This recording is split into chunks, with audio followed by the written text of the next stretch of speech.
Good morning, everyone, and let's start today's session on the Hindu editorial. And today's article has been written by Mukul Senwal. It is very, very important, and it is on climate. The very first line is, "It is not the rising prosperity of the poor that endangers the planet, but the worst behavior of the West." इनका यह कहना है कि it is not the rising prosperity, यह गरीबों की बढ़ती हुई समृद्धि नहीं है। Prosperity is abstract noun of prosper. Prosper means समृद्ध होना, प्रॉस्पेरस मीन्स समृद्ध। जब इस प्रॉस्पर शब्द का हम एडजेक्टिव बनाते हैं तो यह प्रॉस्पेरस हो जाता है, प्रॉस्पेरस हो जाता है, और इसका एब्स्ट्रैक्ट नाउन हो जाता है प्रोस्पेरिटी। अब इसके लिए हम एफ्लुएंस का प्रयोग कर सकते हैं। प्रोस्पेरिटी के लिए समृद्धि, तो it is not the rising prosperity of the poor, यह गरीबों की बढ़ती हुई समृद्धि नहीं है, दैट इंडेंजर्स द प्लैनेट, जो प्लैनेट को खतरे में डालती है। अब इन डेंजर नाउन है जिसके पहले ईएन प्रीफिक्स लगाने से बन जाता है, यानी नाउन के पहले जब हम ईएन जोड़ते हैं तो वह वर्ब में बदल जाता है। इन डेंजर मीन्स होता है खतरे में डालना। To put someone or something into danger को इन डेंजर कहते हैं, खतरे में डालना। But the west behaviour of the west, यानी यहाँ वेस्ट जो है वह पश्चिम दिशा को दर्शा रहा है, और यहाँ वेस्ट एडजेक्टिव का काम कर रहा है। वेस्ट मीन्स होता है बर्बाद करना, लेकिन यहाँ वेस्ट कह रहा है खराब, बुरा, इविल, इल। इस वेस्ट के लिए हम इल का प्रयोग करेंगे। बुरा व्यवहार, बुरा बर्ताव के लिए इल बिहेवियर का प्रयोग होता है। तो यहाँ यह कहा जा रहा है मुकुल सेवाल साहब के द्वारा कि गरीबों की बढ़ती हुई समृद्धि नहीं, बल्कि वेस्ट के वेस्ट बिहेवियर के चलते, यानी पश्चिमी देशों के खराब व्यवहार के चलते प्लैनेट जो है वह खतरे में आ रही है। इसमें आगे एक्सप्लेन करते हैं, यह बताते हैं 2021 will be the year for a new global climate policy and India has the soft power to bring together the high and the low emitters. ये बता रहे हैं कि जो 2021 होगा वह ऐसा वर्ष होगा, एक नए वैश्विक क्लाइमेट पॉलिसी के लिए यह समय होगा 2021, और इसमें इंडिया जो है, इंडिया है द सॉफ्ट पावर, यानी इसके पास बड़ा आसान पावर है कि यह टू ब्रिंग टुगेदर, एक साथ लाना। To bring together phrasal verb है जिसका हिंदी होता है एक साथ लाना, एक जगह कर देना या एक साथ लाना। एक साथ ला सकता है यह किसको? The high and the low emitters को। अब यहाँ एमिटर्स है शब्द जो कि एमिट शब्द से बना है। एमिट अपने आप में वर्ब 1 है, इसका अर्थ होता है उत्सर्जित। एमिट शब्द मीन्स होता है उत्सर्जित करना। अब इसके अगर साइनों को हम लिखना चाहें तो इट वुड बी डिस्चार्ज और एक्सहेल। अब इस एमिट से नाउन बनता है तो एमिटर हो जाता है, यानी एमिट करने वाले, उत्सर्जन करने वाले, जिसके लिए हम कहेंगे उत्सर्जक। और इसका एब्स्ट्रैक्ट नाउन बनता है जो कि एमिशन हो जाता है, और इसका हिंदी हो जाएगा उत्सर्जन। इट मीन्स डिस्चार्जिंग, एक्सहेलेशन, उत्सर्जन। तो यह भारत के लिए बड़ा ही सॉफ्ट पावर है, भारत को सॉफ्ट पावर है कि वह दोनों को, जो हाई एमिटर्स हैं जो बहुत अधिक एमिशन का काम करते हैं उनको, और जो लो एमिटर्स हैं उनको एक साथ ला सकता है। एमॉन्ग द मेजर इकोनॉमीज, बड़े बड़े इकोनॉमीज के साथ India will meet its Paris agreement target for 2030, यानी भारत जो है वह पेरिस एग्रीमेंट टारगेट 2030 के लिए बड़े बड़े इकोनॉमीज के साथ करेगा, यानी वे राष्ट्र जो अर्थ में समृद्ध हैं, आर्थिक रूप से मजबूत हैं, उनके साथ यह पेरिस एग्रीमेंट करने वाला है। इट्स पर कैपिटा एमिशंस, अब पर कैपिटा जो है वह लैटिन टर्म है और इसका अर्थ होता है each person. Per capita means each person English में, और लैटिन से यह लिया गया है, लैटिन टर्म है per capita. It's per capita emissions are 1/3 of the global average. अब यहाँ जो भारत का जो पर कैपिटा एमिशन है, यानी ईच पर्सन जो एमिट करते हैं, यहाँ क्लाइमेट में जो कुछ यहाँ से उत्सर्जन होता है, जो यहाँ से उत्प्लावन होता है, ऊपर की ओर बढ़ता है, वह 1/3 होता है ग्लोबल का, यानी पूरे विश्व का 1/3 होता है। एवरेज में बताया जा रहा है। And it will remain with in its share of ecological space, और ये भी स्पष्ट किया जा रहा है कि आगे भी यह बढ़ने वाला नहीं है, यह सेम रिमेन जैसे है वैसे ही बना रहेगा, विद इन इट्स शेयर यानी अपने शेयर के भीतर ही रहेगा, उससे अधिक नहीं होगा, ऑफ इकोलॉजिकल स्पेस। अब इकोलॉजिकल शब्द जो है एडजेक्टिव ऑफ इकोलॉजी है, adjective of ecology. What is ecology? Ecology means होता है the scientific study of environment, और इसी को हम दूसरे तरह से कह सकते हैं कि इसमें हम प्लांट्स और ऑर्गेनिजम्स का ह्यूमन बीइंग के साथ रिलेशन जो है उसे भी हम ecology कहते हैं, उसके स्टडी को भी हम ecology कहते हैं। Next one is in an urbanised world, ऐसी दुनिया जो अर्बनाइज्ड हो गई है, शहरीकृत हो गई है। अर्बन शब्द का एडजेक्टिव होता है urbanised. In an urbanised world, ऐसी दुनिया जो शहरीकृत है। 2/3, अब यहाँ आज के पेपर में 2/3 दिया है, लेकिन यह ग्रामर के दृष्टिकोण से बिल्कुल ही गलत है। नाउन एंड नंबर चैप्टर में इसे आप पढ़ते हैं। 2/3 कभी नहीं लिख सकते हमें हमेशा लिखना होता है 2/3, तो आप ध्यान देंगे यहाँ पर। आज के द हिंदू में यह एरर था। In an urbanised world 2/3 of emissions arise from the demand of the middle class, यानी अगर टोटल एमिशंस की हम बात करें, टोटल उत्सर्जन दोनों बोला जाता है, उत्सर्जन, अगर इनकी हम बात करें तो ये उत्पन्न कहाँ से होते हैं। एराइज फ्रॉम मीन्स होता है उत्पन्न होना, यानी इमेनेट फ्रॉम। एराइज फ्रॉम के बदले दूसरा शब्द हम इमेनेट फ्रॉम का प्रयोग भी करते हैं। कहाँ से यह उत्पन्न होता है, तो उन डिमांड से उत्पन्न होता है जो मिडिल क्लास के द्वारा होता है, यानी जो भी एमिशंस हैं उनका 2/3 मिडिल क्लास के डिमांड के कारण उत्पन्न होता है। और उनके डिमांड में, मिडिल क्लास के डिमांड में क्या है, किस किस चीज की उनकी डिमांड होती है, तो इंफ्रास्ट्रक्चर की, यानी आधारभूत संरचना की, मूलभूत संरचना की, मोबिलिटी यानी गतिशीलता, आवागमन, मोबिलिटी आवागमन, ट्रांसपोर्टेशन इत्यादि, बिल्डिंग्स। अब इंफ्रास्ट्रक्चर का ही एक अंग होता है बिल्डिंग्स। एंड डाइट, यानी जो मिडिल क्लास है उसके इंफ्रास्ट्रक्चर पर, उसकी मोबिलिटी पर और उसके बिल्डिंग्स और डाइट पर जो भी एमिशंस होते हैं वो 2/3 होते हैं टोटल एमिशंस के। Well being in cities is reflected in saturation levels of infrastructure। अगर कोई शहर वेल बीइंग है यानी वो अच्छी स्थिति में है तो इसका पता चलता है, इज रिफ्लेक्टेड पैसिव स्ट्रक्चर है, वेल बीइंग वाक्य का सब्जेक्ट है। अगर सिटीज वाक्य का सब्जेक्ट होता तो यहाँ आर लगाना पड़ता, लेकिन जब दो सब्जेक्ट किसी प्रेपोजिशन से जुड़े हों तो वर्ब का प्रयोग प्रेपोजिशन के पहले वाले के अनुसार होता है, इसलिए यहाँ इज लग रहा है। सिटीज देखकर आप भ्रम में न पड़े कि यहाँ आर होना चाहिए। When two subjects are joined by a preposition the verb must agree with the first subject, इसीलिए वेल बीइंग के अनुसार इज हुआ है।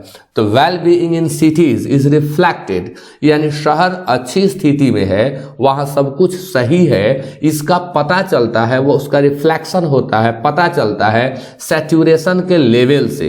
अब सैचुरेशन क्या है, तो यह वर्ब है सैचुरेट। सैचुरेट मीन्स होता है तृप्त होना। सैचुरेट जिसका हिंदी होता है तृप्त होना। सैचुरेट का सिनोनिम, एग्जैक्ट सिनोनिम होता है सैटिएट। तो सैचुरेशन मीन्स हम हिंदी में कहेंगे तृप्ति या संतृप्ति, कठिन हिंदी है। और सैटिएट का ही जब नाउन बना देंगे तो इट वुड बी सैटिटी, संतृप्ति। यानी अब सैचुरेशन क्या है, तो एक तरह का ठहराव है। जब इंफ्रास्ट्रक्चर बन जाती है, रेडी हो जाती है, तैयार हो जाती है, तो अब कहाँ होगा नया काम, यानी उसमें ठहराव आ जाता है। That is called saturation. तो शहर में सब कुछ वेलबीइंग है, इसका पता चलता है वहाँ के सैचुरेशन के लेवल से।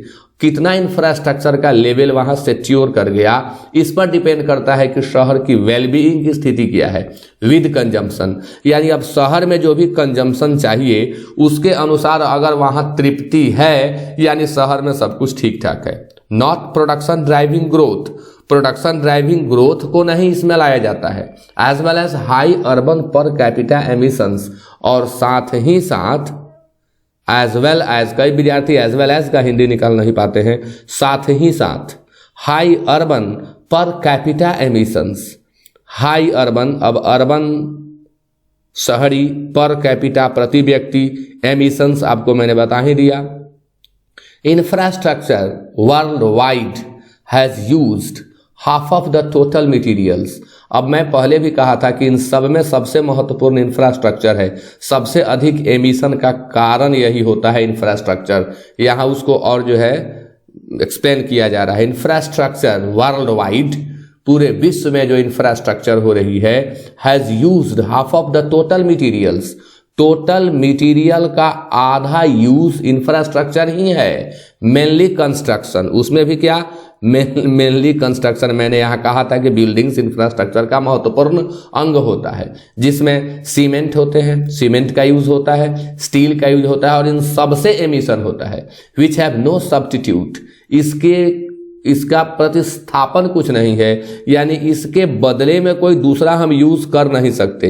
इसका कोई अल्टरनेट नहीं है, इसका कोई दूसरा अल्टरनेटिव नहीं है, कोई दूसरा विकल्प नहीं है इसका। And will need half of the available carbon space, और इसको जरूरत पड़ेगी कार्बन स्पेस के आधे जगह की before comparable levels of infrastructure. जब तक ये इंफ्रास्ट्रक्चर एक अच्छे लेवल में आएगा, कंपेरेबल लेवल में आएगा, तब तक यह कार्बन स्पेस का जो हाफ पोर्शन है उसे ये एमिशन धारण कर लेगा। आर रिच्ड ग्लोबली अराउंड 2050, और इसे पूरे विश्व में लगभग मतलब 2050 तक ऐसी स्थिति आ जाएगी कि यह half of the available carbon space को केवल इंफ्रास्ट्रक्चर ही कवर कर लेगा, जब तक वह कंपेरेबल लेवल तक आएगा, ही नहीं कि बहुत हाई लेवल तक, कंपेरेबल लेवल तक। अब देखिए हर जगह कुछ ना कुछ बन ही रहे हैं, तो इंफ्रास्ट्रक्चर का काम चल ही रहा है, उसमें सीमेंट, स्टील, कई चीज़ें यूज होती है, और सब जगह एमिशन होता है। Peaking of emissions comes from 20 to 30 years after saturation of infrastructure has been achieved. Peak means होता है चोटी। Peaking of emissions comes from 20 to 30 years। मैंने peaking of emissions जो है वो आता है 20 से 30 वर्ष, कुछ ये बताया जा रहा है 20 से 30 वर्ष। कब? तो आफ्टर सैचुरेशन ऑफ इंफ्रास्ट्रक्चर, यानी जब इंफ्रास्ट्रक्चर स्थिर हो जाता है तो उसके बाद 20 से 30 वर्ष लगता है जब एमिशन पीक पर चला जाता है। हैज बीन अचीव्ड, इसे अचीव किया गया है। With related high levels of wellbeing as in the case of the west before net zero emissions are considered. इस लाइन को फिर से देखेंगे हम लोग। Infrastructure world wide has used half of total materials, यानी पूरे विश्व में इंफ्रास्ट्रक्चर ने टोटल मटीरियल का हाफ यूज कर चुका है। टोटल मटीरियल का हाफ इंफ्रास्ट्रक्चर ही यूज कर चुका है। मेनली कंस्ट्रक्शन, उसमें से मुख्य रूप से कहाँ मटेरियल यूज हुए हैं, तो कंस्ट्रक्शन में। जिनमें सीमेंट है, स्टील है, विच हैव नो सब्स्टिट्यूट। अब इस कंस्ट्रक्शन का तो कोई सब्स्टिट्यूट नहीं है, उसमें सीमेंट यूज होगा ही, उसमें स्टील यूज होगा ही, इसका कोई दूसरा अल्टरनेटिव नहीं है, कोई वैकल्पिक व्यवस्था नहीं है। And will need half of the available carbon space before comparable levels of infrastructure are reached globally around 2050। लगभग 2050 तक विश्व भर में जो इसकी पहुंच होगी और इंफ्रास्ट्रक्चर का जो कंपेरेबल लेवल होगा, तब तक वो अवेलेबल कार्बन स्पेस का हाफ पकड़ चुका होगा। Peaking of emissions comes some 20 to 30 years after saturation of infrastructure, यानी इंफ्रास्ट्रक्चर के स्थिर होने के बाद 20 से 30 वर्षों में एमिशन जो है वो पीक पर होता है। Has been achieved with related high levels of wellbeing, इसे अचीव किया गया है किसके साथ, तो with related high levels of wellbeing. अब वेलबीइंग के लेवल को हाई करने में, वेलबीइंग एक एवरेज भी होता है और एक हाई लेवल का भी होता है, तो हाई लेवल के वेलबीइंग को अचीव किया जाना है और इसमें टोटल 20 से 30 वर्ष और लग जाएंगे सैचुरेशन के बाद। As in the case of the west, यह बात किसकी स्थिति में हो रही है, वेस्ट के, पश्चिमी देशों के। Before net zero emissions are considered, अब उसके बाद नेट जीरो एमिशन, अब उसके बाद एमिशन कहाँ से होगा, जब सब कुछ सिक्योर कर जाएगा, हर जगह तृप्ति हो जाएगी, इंफ्रास्ट्रक्चर वगैरह बंद हो जाएगा, तो एमिशन जो है वो जीरो हो जाएगा, बहुत कम हो जाएगा। बिल्कुल, अब जीरो तो ये लिख दिए हैं, लेकिन मुझे नहीं लगता कि कभी जीरो होता है, ये कम होगा लेकिन जीरो तक नहीं आएगा। Prime minister Narendra Modi was justifiably cautious.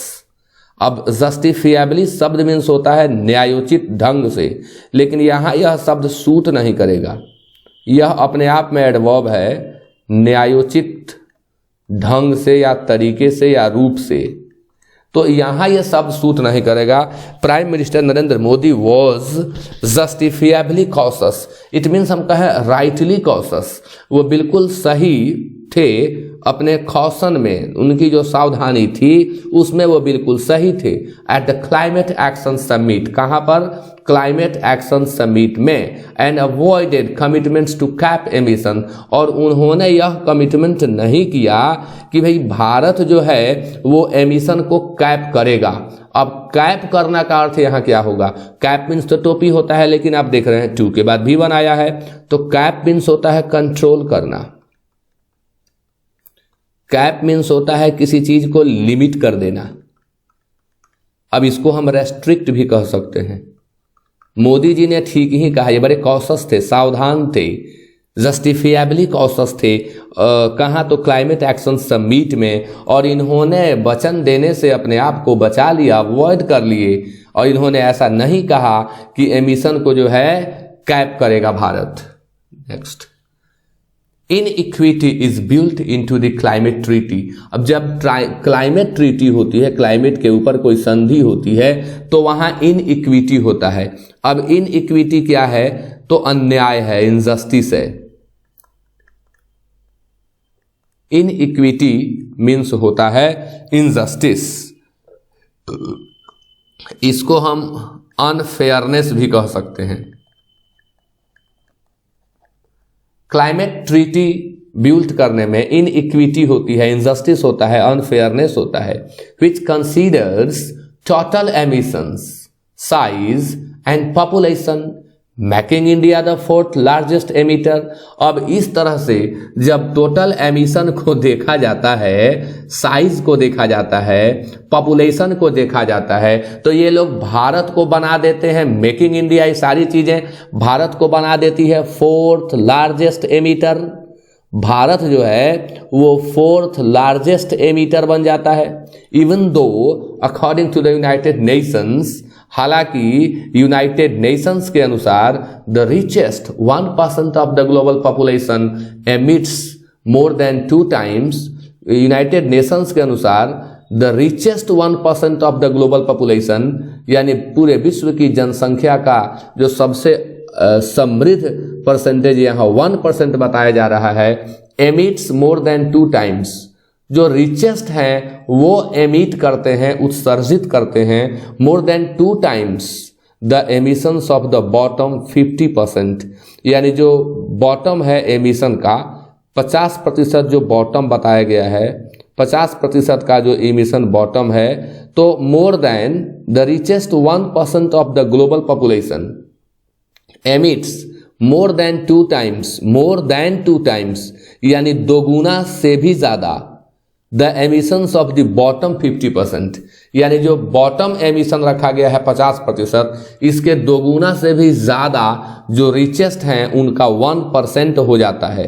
Clearly, स्पष्ट रूप से नेट जीरो और कार्बन न्यूट्रलिटी, नेट जीरो को ही दूसरे शब्द में कार्बन न्यूट्रलिटी कहते हैं by 2050 and the cap on. अब देखिए, कैप जैसे कंट्रोल के साथ ऑन लगता है वैसे कैप के साथ ऑन, जैसे रेस्ट्रिक्ट के साथ ऑन लगता है वैसे कैप के साथ ऑन यहां लगा।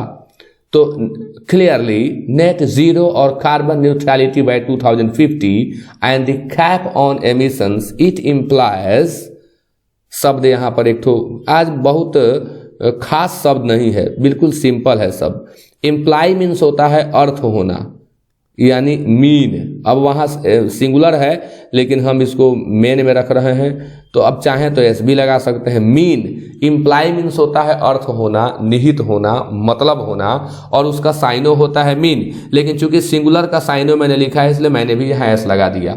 Applies only to countries with high per capita emissions, GDP and well being. तो and the cap on emissions, यानी एमिशंस के ऊपर कैप, इसका मतलब क्या है, क्या क्या कहता है यह, इट इम्प्लाइज क्या है, तो अप्लाइज ओनली टू कंट्रीज, यह उन्हीं कंट्रीज पर लागू होता है जिनका पर कैपिटा एमिशन हाई है, जीडीपी हाई है और वहां वेल बीइंग भी अच्छी खासी है। अब रिवर्सल इन थिंकिंग। अब रिवर्सल क्या है आप जानते होंगे। रिवर्स शब्द जो है, रिवर्स का एडजेक्टिव बनाते हैं तो रिवर्सल हो जाता है, एल जोड़ करके बना हुआ है। रिवर्स वर्ब है, रिवर्स मीन्स होता है उलट देना, यानी जो वर्तमान क्रम है उसको पलट देना रिवर्स कहलाता है। तो सोच में बदलाव, सोच में बदलाव, reversal in thinking. The focus on physical quantities indicates, physical quantities के ऊपर जो फोकस है, जो एम्फेसिस है, मैं बार बार बताता हूं, फोकस का सिनोनिम एम्फेसिस होगा। The focus on physical quantities indicates effects on nature. Physical quantities के ऊपर फोकस यह दर्शाता है कि नेचर के ऊपर जो इफेक्ट्स हैं, where as solutions require analysis of drivers. अब नेचर के ऊपर कंट्रोल करने से नहीं होने वाला है कुछ भी, जबकि किया क्या जाना चाहिए, सॉल्यूशन कहाँ से निकलेगा, तो इस सॉल्यूशन को ज़रूरत है ड्राइवर्स को एनालाइज करने की, उनका एनालिसिस करो। यानी यहाँ ड्राइवर का अर्थ गाड़ी चलाने वाला नहीं हो जाएगा, ड्राइवर से यहाँ उन्हें कहा जा रहा है जो बड़े एमीटर्स हैं, जहाँ ज़्यादा एमिशंस होता है।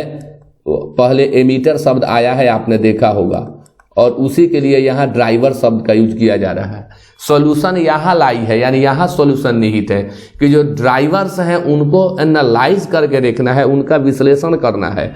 अब केवल नेचर को आप, नेचर पर क्या इसका इफेक्ट हो रहा है, कितनी क्वांटिटी कहाँ से उत्सर्जित हो रही है, ये देखने से नहीं होगा। Trends and patterns of resource use, trends को देखना होगा, वहाँ क्या प्रचलन है, क्या फैड है, क्या ट्रेंड है, इसको देखना है। And patterns of resource use, और जो संसाधन का यूज है उसको किस पैटर्न में लिया जा रहा है। दिस एनोमली एक्सप्लेन्स, अब यह एनोमली शब्द मिल गया। एनोमली का अर्थ होता है विसंगति, यह अपने आप में नाउन है, एलवाई तो लगा हुआ है लेकिन यह अपने आप में नाउन होता है। एनोमली मीन्स होता है विसंगति, ये deviation from the common rule इसको इंग्लिश में कहते हैं। एनोमली इज अ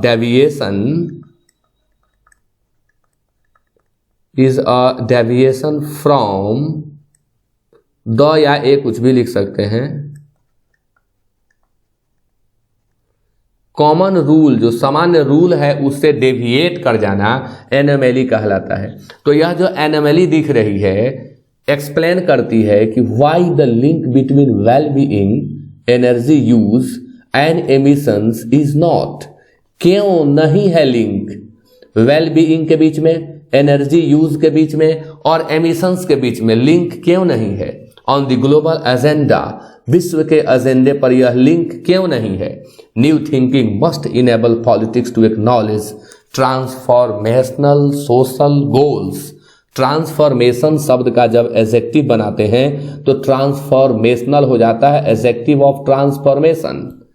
तो न्यू थिंकिंग मस्ट इनेबल, अब नई सोच को अवश्य राजनीति को योग्य बनाना चाहिए कि वह एक्नॉलेज करे, स्वीकार करे जो बदलाव वाली सामाजिक लक्ष्य है। यानी अब जो लक्ष्य है समाज का वो ट्रांसफॉर्मेशनल लक्ष्य है और इसको एक्नॉलेज करे, नई थिंकिंग पॉलिटिक्स को उस योग्य बनाए कि वह एक्नॉलेज करे, स्वीकार करे। And the material boundaries of economic activity, और जो इकोनॉमिक एक्टिविटी है, आर्थिक गतिविधि है, उनकी मटेरियल बाउंड्रीज क्या होनी चाहिए, क्या उनकी मर्यादाएं होनी चाहिए, क्या उनकी सीमा होनी चाहिए, कितनी भौतिकता बढ़ सकती है, इस सब पर नई थिंकिंग को यह जिम्मेवारी दी जा रही है। यहाँ ये जो लेखक हैं उनकी यह सजेशन आ रही है, मस्ट के द्वारा स्ट्रॉन्ग सजेशन ये दे रहे हैं, यानी यहाँ सजेस्टिव वे में बात कर रहे हैं। And not the latter without the former, यानी सिर्फ बाद वाले पर आप फोकस करेंगे और फॉर्मर को छोड़ देंगे तो भी कुछ होने वाला नहीं है। इन दोनों में लिंक अच्छा होना चाहिए। Modifying unsustainable patterns of natural resource, जो नेचुरल रिसोर्स के अनसस्टेनेबल पैटर्न हैं। अब सस्टेनेबल शब्द मीन्स होता है स्थायी, जो सस्टेन करे, जो लंबे समय तक चले, उसे हम सस्टेनेबल कहते हैं। और इसी का एंटोनिम हो जाता है जब उसमें हम अन जोड़ देते हैं। तो यहाँ कहा जा रहा है कि नेचुरल रिसोर्स जो है, प्राकृतिक संसाधन, उनके वे संसाधन जो अनसस्टेनेबल हैं उनको मॉडिफाई करना है, उनके यूज को मॉडिफाई कर देना है। And ensuring comparable level of well being, और कंपेरेबल लेवल जो है वेल बीइंग का होना चाहिए। मैंने जो पहले ही मैं बता चुका हूं, वेल बीइंग का लेवल कंपेरेबल हो, इसे सुनिश्चित करना। आर सोसाइटल, फिर यहाँ ग्रामर का इंपॉर्टेंट चीज देखिए, दो जेरंट सब्जेक्ट का काम कर रहा है यहाँ। Modifying unsustainable patterns of natural resource use एक पार्ट, दूसरा part and ensuring comparable levels of well being दूसरा part. When two subjects are joined by and, verb must be plural, इसलिए यहाँ आर का प्रयोग हो रहा है। आर सोसाइटल ट्रांसफॉर्मेशंस, यही बदलाव सोसाइटल ट्रांसफॉर्मेशन है, यानी यही सामाजिक बदलाव है। अब सोशल शब्द यहाँ आप देख रहे हैं, इस सोशल शब्द का यह एडजेक्टिव होता है societal. And two sides of A coin interlinked with international cooperation, ये जो सिक्के के दो पहलू हैं ये इंटरलिंक्ड हों इंटरनेशनल कोऑपरेशन के द्वारा टू सर्व सस्टेनेबल डेवलपमेंट। और यदि ऐसा हुआ तो सस्टेनेबल डेवलपमेंट को हम सर्व कर पाएंगे। यह लेखक का लास्ट में सजेशन है, यानी यहाँ सजेस्टिव वे में, सजेस्टिव एटीट्यूड में, सजेस्टिव स्टाइल में इन बातों को लिखा गया है। Next is the vaguely. अब वैग्यूली मीन्स होता है अस्पष्ट रूप से, एम्बिगियसली।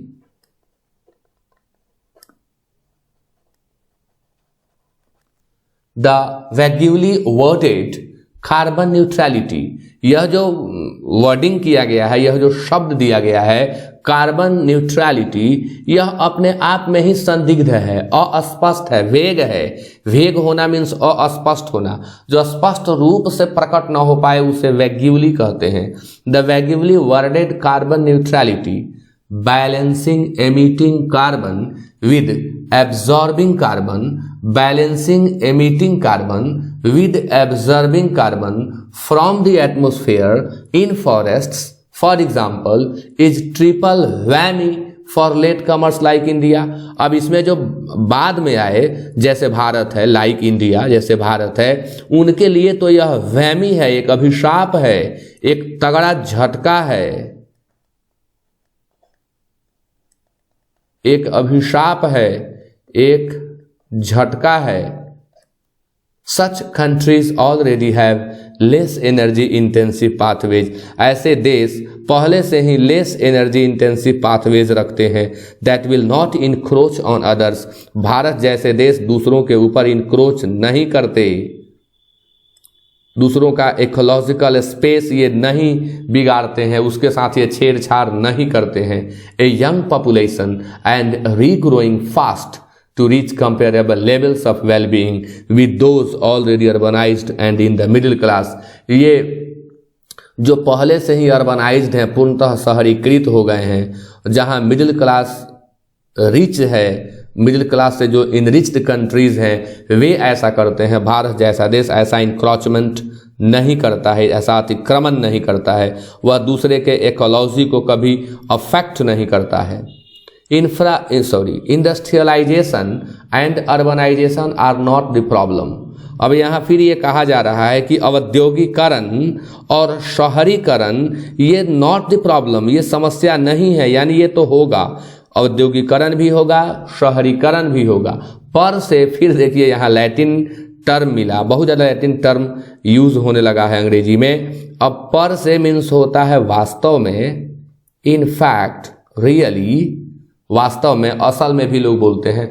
पर से the problem is the way, समस्या क्या है तो यहां बताया जा रहा है the problem is the way they were designed. अब प्रॉब्लम इंडस्ट्रियलाइजेशन से नहीं है, प्रॉब्लम अर्बनाइजेशन से नहीं है, प्रॉब्लम तो इससे है कि वे उनका डिजाइनिंग जो है, देखिए दे क्यों लगा, क्योंकि यहाँ भी एक सिंगुलर सब्जेक्ट, यहाँ भी एक सिंगुलर सब्जेक्ट, अब इन दोनों के लिए यहाँ दे लग गया. They were designed in the colonial context. यानी इन जो औद्योगिकरण का कॉन्टेक्स्ट है, जो अर्बनाइजेशन का कॉन्टेक्स्ट है, वो कॉलोनियल है और इसी कारण से प्रॉब्लम उत्पन्न हो रहा है. वास्तविक कारण यही है, कीपिंग कमोडिटी प्राइसेस लो. इसमें कमोडिटी प्राइसेस को लो रखना होता है. ओवरली रिसोर्स इंटेंसिव, शब्द ओवरली यहां मिला, एडवर्ब है अपने आप में, ज्यादा या बहुत ज्यादा, एडवर्ब ऑफ क्वांटिटी होता है यह, ज्यादा या बहुत ज्यादा. ओवरली रिसोर्स इंटेंसिव यानी बहुत ज़्यादा रिसोर्स को यहाँ इंटेंसिटी में रखा जाता है. Defining progress as material abundance. अब यहाँ प्रोग्रेस को डिफाइन किया जाता है किस रूप में? प्रोग्रेस वही कर रहा है जो मटेरियल के रूप में एबंडेंट है, यानी जहाँ एबंडेंस है, जिसके यहाँ एबंडेंस है वह एबंडेंट होता है. एबंडेंस मीन्स होता है प्रचुरता, एबंडेंट मीन्स होता है प्रचुर. एंड एज्यूमिंग दैट, और यह माना जाता है कि technology would solve the ecological problem, कि टेक्नोलॉजी जो है वह इकोलॉजिकल वातावरण में जो समस्या आई है, जिसके चलते क्लाइमेट चेंज इत्यादि हम झेल रहे हैं, ग्लोबल वार्मिंग झेल रहे हैं, अन्य कई तरह की समस्याएं झेल रहे हैं, टेक्नोलॉजी उसे सॉल्व कर देगा, यानी उसे रिजॉल्व कर देगा, ऐसा एज्यूम कर लिया जाता है, यानी सत्य मान लिया जाता है. एज्यूम करना मीन्स सत्य मानना. To take something as true को एज्यूम कहते हैं. और with that it is over now. Thank you very much to all of you.